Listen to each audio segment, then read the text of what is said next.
अभी आपने देखा कि अब टेंसेस आपके पूरे हो गए। इस टेंसेस के अंदर दो तरह के भाव व्यक्त किए जाते हैं, समझ रहे हैं? एक तो एक्टिव और दूसरा पैसिव। एक्टिव का मतलब क्या होता है? सक्रिय, फुर्तीला, ठीक है। और पैसिव माने निष्क्रिय। तो यहाँ उस सेंस में नहीं है बात। यहाँ हम आपको बताना चाहेंगे कि हम लोग बचपन से सुनते चले आ रहे हैं कि एक्टिव वॉइस, पैसिव वॉइस, और ये भी हम सब लोग जानते हैं कि एक्टिव वॉइस और पैसिव वॉइस में हमेशा एक ही बात को दो तरीके से कहा जाता है। अच्छा, हम कह दें भाई अगर एक ही बात को हम दो तरीके से नहीं कहते, हम एक ही तरीके से कहेंगे? भाई जब बात एक ही है तो क्यों हम दो तरीके से कहें? अब इसका कोई जवाब आपको आमतौर पर नहीं मिलेगा, लेकिन एक कारण है क्यों हम एक्टिव वॉइस में सेंटेंस बनाते हैं, क्यों पैसिव वॉइस में बनाते हैं। लेकिन आमतौर पर इस बात को कभी भी डिस्कस नहीं किया जाता, इस पर कोई चर्चा नहीं होती है, क्योंकि आप सभी लोग पढ़ रहे हैं और पढ़ चुके भी होंगे। अगर की गई होगी तो आप जानते होंगे, और नहीं की गई तो हमारी बात सही है। क्यों?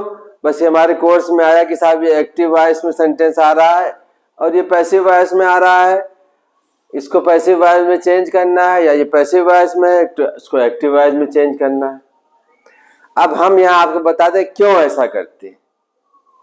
ऐसा इसलिए जब हम कर्ता को काम के करने वाले पर जोर देना चाहते हैं, उसको हम प्रोमिनेंट बनाना चाहते हैं हिंदी के शब्दों में, यानी ऐसा दिखाना चाहते हैं कि ये इसका महत्व अधिक है, ठीक है, प्रोमिनेंट में। क्यों? आप वैसे भी देख लीजिए, जो चीज पहले आएगी वही तो प्रोमिनेंट होगी, उसका महत्व होगा ना भाई। महत्वपूर्ण चीज हमेशा पहले आती है। तो यहाँ पर जब कर्ता यानी काम करने वाला यानी सब्जेक्ट, जब हम उसको हाईलाइट करते हैं, उस पर अधिक हम जोर देना चाहते हैं, उसको हम ज्यादा दिखाना चाहते हैं पब्लिक में या कहीं भी, तो हम सेंटेंस को हमेशा एक्टिव वॉइस में बनाते हैं।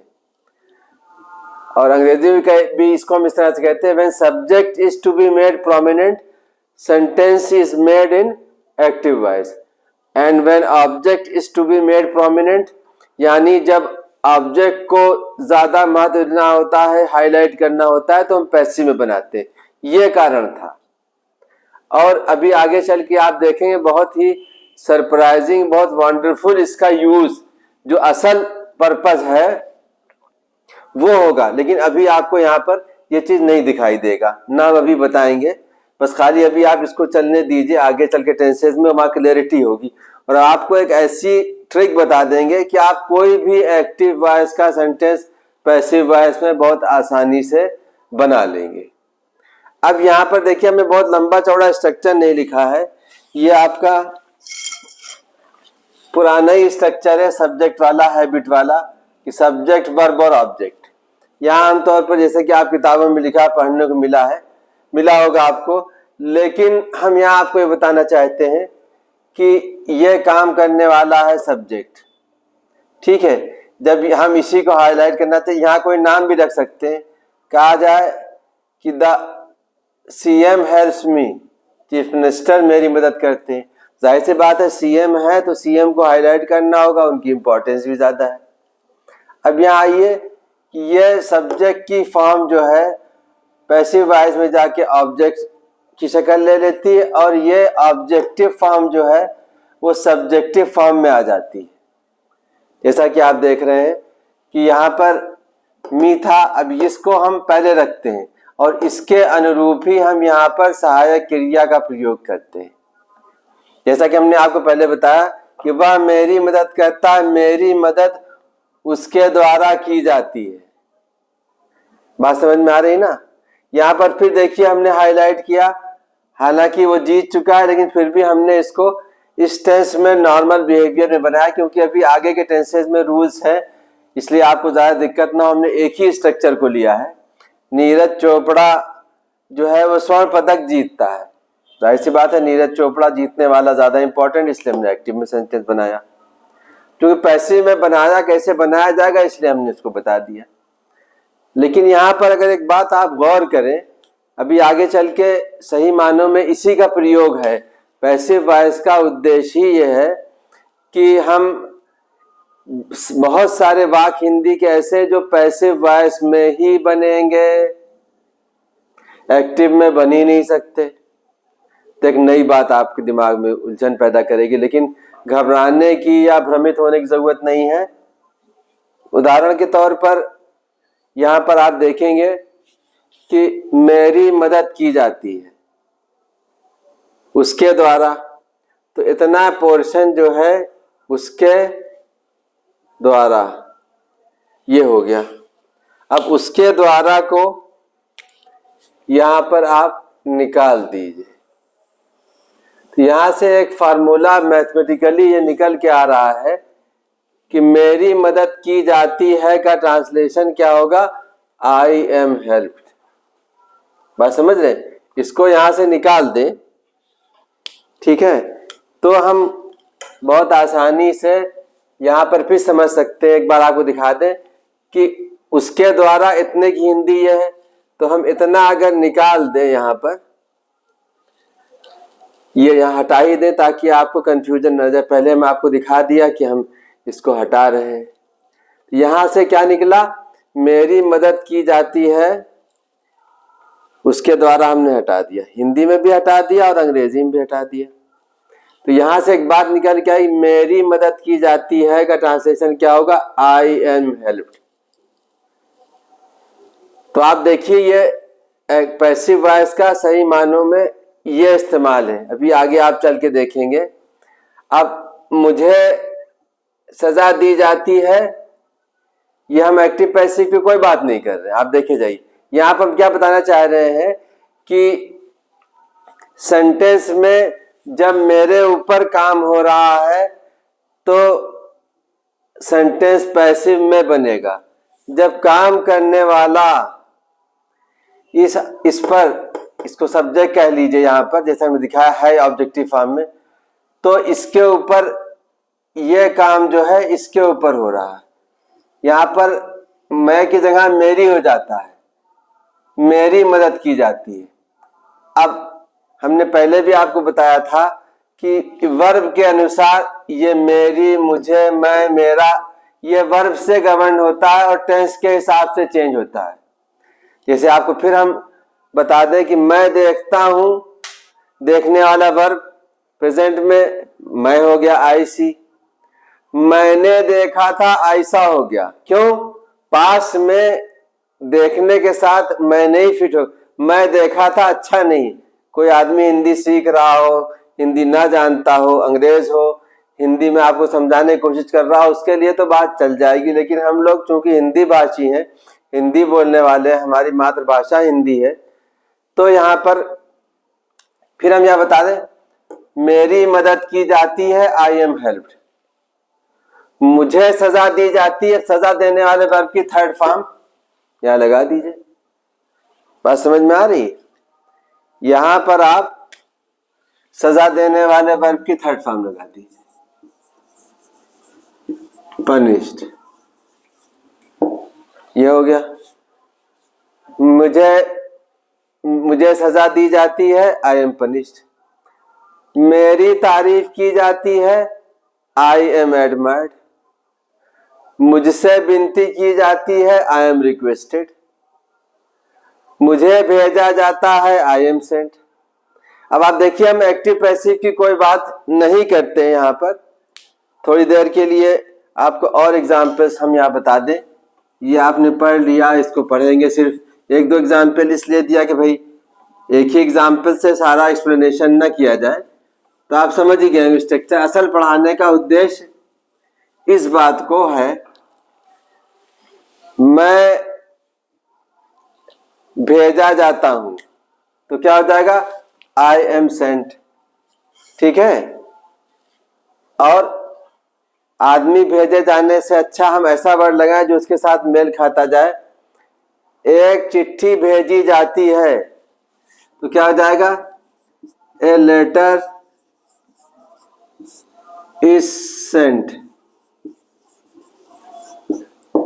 आपको याद होगा पहले लेक्चर में हमने एक बात आपसे कही थी कि जैसी कि पहचान बताई गई है प्रेजेंट इंडेफिनिट टेंस की, हिसाब से ता है, ती है, ते है, तो भाई ता है, ती है, ते है तो इसमें भी आ रहा है ना। और लेकिन इस रूल से, इस कानून से उसका ट्रांसलेशन नहीं हो सकता। क्यों नहीं हो सकता? थोड़ा बात थोड़ी सी जटिल है, इंट्रिकेट है, मुश्किल है। हम अगले लेक्चर में फिर इसको टेकअप करेंगे, तो इसलिए आपको रेगुलरली इसको पढ़ना होगा और बराबर समझ में आ जाएगा, मुश्किल नहीं है। नई चीज अभी तक तो हम एक परंपरागत तरीके, एक घिसे पिटे तरीके पर एक्टिव पैसिव करते चले आए। हमने कभी ये सीखने की कोशिश नहीं की कि साहब ये एक्टिव में कब सेंटेंस बना है, पैसिव में। तो पहली बात हमने क्या बताई आपको कि जब हमको सब्जेक्ट को हाईलाइट करना होता है, उस पर जोर देना होता है, तो हम सेंटेंस एक्टिव में बनाते हैं, और जब ऑब्जेक्ट को जोर देना होता है तो पैसिव में बनाते हैं। दूसरी इंपॉर्टेंट बात हम आपको जो बता रहे हैं वो अब आप गौर से थोड़ा सुनेंगे। बहुत लंबा लेक्चर हम नहीं करेंगे क्योंकि अकता जाते हैं स्टूडेंट्स पढ़ने में इसको बार बार, लेकिन फिर भी यहाँ पर जरूरत है इसलिए करना जरूरी। अब हम जो बात कहने जा रहे हैं इस पर आप ध्यान से दीजिएगा। जब काम करने वाला मौजूद होगा और वो जो काम करता है तो सेंटेंस एक्टिव में बनाएंगे। फिर एक बात सुन लिए, जब काम करने वाला मौजूद होगा तो सेंटेंस और काम होगा, यानी सिर्फ ये दो चीजें मौजूद हो, ठीक है, तो आप आसानी से इसको समझ सकते हैं। ठीक है, काम करने वाला और वो काम वो जो करता है। लेकिन जब काम करने वाला गायब हो जाए, जिस चीज पर काम होता है, तब सेंटेंस हमेशा पैसिव में बनेगा, पैसिव के अलावा नहीं बन सकता। उदाहरण के तौर पर अगर हम कहें, यहां पर इसको हटा के हम आपको शो करते हैं कि चिट्ठी भेजी जाती है तो चिट्ठी भेजने वाला गायब है। ठीक है, बहुत काम की बात है। इससे आप जो है बगैर इस बात को समझे हुए अंग्रेजी जो कुछ आपने सीखा, हम ये तो नहीं कर सकते 100%, लेकिन जो भी सीखा है उसका 50% ही आपने सीखा। ठीक है, तो यहां पर अगर कहा जाए चिट्ठी भेजी जाती है तो चिट्ठी के लिए हमने लिख दिया ए लेटर, और ये सिंगुलर होने के नाते सेंड्स। तो क्या चिट्ठी किसी को भेजता है? नहीं, ये काम नहीं कर रहा है, इसके ऊपर काम हो रहा है। तो यहां से एक बात पता चली कि ये जो है ऑब्जेक्ट है जिसकी सब्जेक्टिव फॉर्म में यहां हम लिखेंगे, और ये सेंटेंस गलत है। ठीक है, अब यहां पर हमने यहां पर ये सही है, एक चिट्ठी भेजी जाती है, एक चिट्ठी भेजी जाती है। तो यहां पर हमने देखा क्या कि जिस चीज काम करने वाला जब गायब होगा, जिस चीज पर काम होगा, तो सेंटेंस हमेशा पैसिव वॉइस में बनेगा। ठीक है, और यहां पर आप देख चुके होंगे, अब इस स्ट्रक्चर को यहां पर इसका स्ट्रक्चर लिख दे। यहां कोई भी चीज आ जाए, उदाहरण के तौर पर, तो ये इसकी शक्ल जो है ये सब्जेक्टिव फॉर्म में रखा जाएगा। ठीक है, सब्जेक्ट प्लस उस काल की सहायक क्रिया जो भी होती है वो रखी जाएगी, प्लस वर्ब की थर्ड फॉर्म। चिट्ठी भेजी जाती है, एक बात ही हो गई। अब यहां पर हम कहें कि चॉकलेट या टॉफियां बांटी जाती हैं, तो फिर बांटने वाला गायब हो गया, इधर सेंटेंस नहीं बनेगा, सेंटेंस इधर ही बनेगा। यहां देखिए, कहा जाए कि टॉफियां बांटी जाती हैं, बांटी जाती हैं स्कूल में रोज। आगे समझने के लिए हम ये बात कह रहे हैं, बांटी जाती है, ताकि बात पूरी हो जाए, आपको कोई कंफ्यूजन न रह जाए। तो अब टॉफियां बांटी जाती है, बांटने वाला यानी काम का करने वाला यानी बांटने वाला गायब है। अब सेंटेंस केवल और केवल पैसिव स्ट्रक्चर में ही बनेगा, हमने वो बाई और ऑब्जेक्ट को हटा भी दिया, क्योंकि डायरेक्ट इस तरह के सेंटेंस आपको सुनने में मिलते हैं। फिर आ जाइए, टॉफीज प्लूरल है इसलिए आर, बांटने के लिए डिवाइड नहीं बल्कि डिस्ट्रीब्यूट है। दो तरह से बांटा जाता है, एक तोड़ के बांटा जाता है और एक पूरा पूरा समूचा बांटा जाता है। काट दिया जाता है तो डिवाइड हो जाता है। टॉफीज आर डिस्ट्रीब्यूटेड, बात समझ में आ गई? तुम्हें बताया जाता है तो बताने वाला गायब है, क्या हो जाएगा? You are told, you are told, ठीक है। ठीक इसी तरह से मुझे सताया जाता है, आई एम हरेस्ड। अब हम इसकी हिंदी नहीं लिख रहे हैं, बार बार आप कई बार इसको दोहरा देते हैं ताकि आप समझ जाएं, क्योंकि यहाँ स्पेस का रेस्ट्रिक्शन है। तुम्हें बताया जाता है, यू आर टोल्ड, तुम्हें बताया जाता है। इसी तरह से कहा जाए तुम्हें परेशान किया जाता है तो दूसरा वर्ब आ जाएगा, यू आर हरेस्ड, ठीक है। इसी के तरह कहा जाए उसे या उससे प्रार्थना की जाती है, इल्तिजा की जाती है, गुजारिश की जाती है, ही इज रिक्वेस्टेड। बात समझ में आ गई? अब इतना काफी है, इसको फिर रिवाइज करेंगे नेक्स्ट लेक्चर में, यानी 21st लेक्चर में, ताकि इस बात को आप अच्छी तरह समझ पाए। ठीक है भाई, इसको आप ध्यान से पढ़ेंगे तो आपको बहुत आसानी समझ में आ जाएगा। आज आपको इसका प्रयोग पता चल गया, बिल्कुल नई चीज है। You will find it nowhere in any book, ठीक है। क्योंकि practically most of the people who speak, ज्यादातर लोग जो अंग्रेजी बोलते हैं इस बात को कर तो लेते हैं, लेकिन किसी प्रिंसिपल के आधार पर इसको एक्सप्लेन नहीं कर सकते। ठीक है, यहाँ आपको एक फार्मूला मिला है। इसी तरह दूसरे टेंसेज में भी हम आपको बताएंगे कि इस बात को कैसे कहा जा सकता है। ठीक है ना? बस इसके साथ आज की बात पूरी होती है और आप इसको रिवाइज करें।